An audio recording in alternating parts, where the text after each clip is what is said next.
दोस्तों मैंने आपको कमिट किया था कुछ मटेरियल को लेके कुछ एक्स्ट्रा डिटेल्स मैं आपको इस वीडियो में देने वाला हूं जो इस घर में भी यूज़ हुई है, जो कि जानना बहुत ज़रूरी है हर किसी के लिए। मैं अपने हर क्लाइंट्स को बता रहा हूं, तो आप लोगों को क्यों नहीं।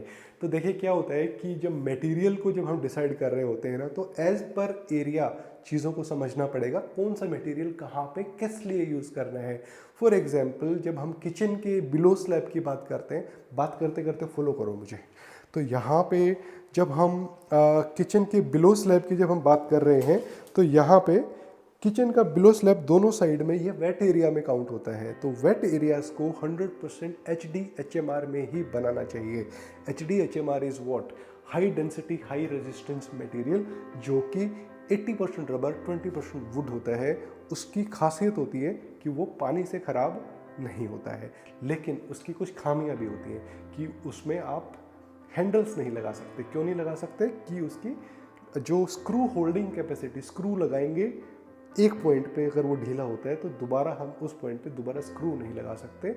उसकी लोड बेयरिंग कम होती है। कोई भी 4 फीट से ऊंचा स्ट्रक्चर और कोई भी 3 फीट से लंबा स्ट्रक्चर उसमें नहीं बनाना चाहिए, नहीं तो वो बेंड होने के चांसेस मैक्सिमम होते हैं।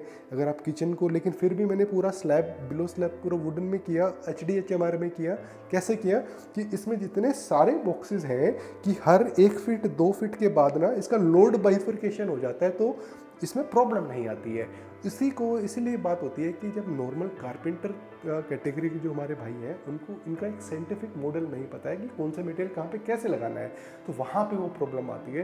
तो वो गाइडेंस एक्चुअली में क्लाइंट को हमारी रिस्पॉन्सिबिलिटी हो जाती है। That is why we create such good structures.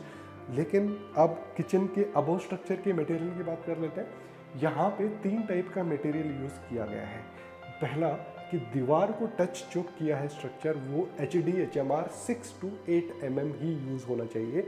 उससे क्या फ़ायदा हो जाता है कि आपका जो पानी से जो रेजिस्टेंस, पॉसिबली कई बार सीपेज आ जाती है, तो उसकी वजह से आपका मटेरियल, आपका एरिया ख़राब नहीं होगा। दूसरा, सेकेंड एरिया आता है ये वाला फ्रंट शटर। फ्रंट शटर का वेट सबसे कम,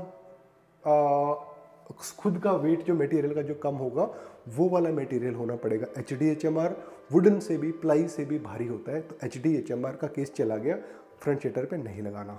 दूसरा, प्लाई का वेट भी एनीवेज बहुत ज़्यादा होता है कंपेयर इस टाइप के हार्डवेयर्स को रजिस्ट करने के लिए, तो यहाँ पे प्लाई भी नहीं लगानी। ये होना पड़ेगा MDF सिर्फ फ्रंट शटर पे लगाते हैं, और उससे क्या होता है कि एक तो प्रेजेंटेशन जो होती है इस मटेरियल की बड़ा स्मूथ होता है, तो लेमिनेट अच्छे से पेस्ट होकर प्रेजेंटेशन अच्छी आ जाती है फ्रंट वाली। दूसरा, इसका जो खुद का वेट के कम होने की वजह से जो हिंजेस हैं, किसी भी ग्लोबल कंपनी की वारंटी MDF के वेट की कैलकुलेशन पे होती है। तो अगर आप हैटिक यूज़ कर रहे हो, हैफले यूज़ कर रहे हैं, अच्छी कंपनीज की बात कर रहा हूँ, तो वहाँ पे उनकी वारंटी तभी मिलेगी जब फ्रंट शटर MDF में है। तो आप इस चीज़ को समझना कि इन चीज़ों को उसी तरीके से यूज़ करना है। इन चीज़ों के बारे में जनरली किसी को भी पता नहीं होता।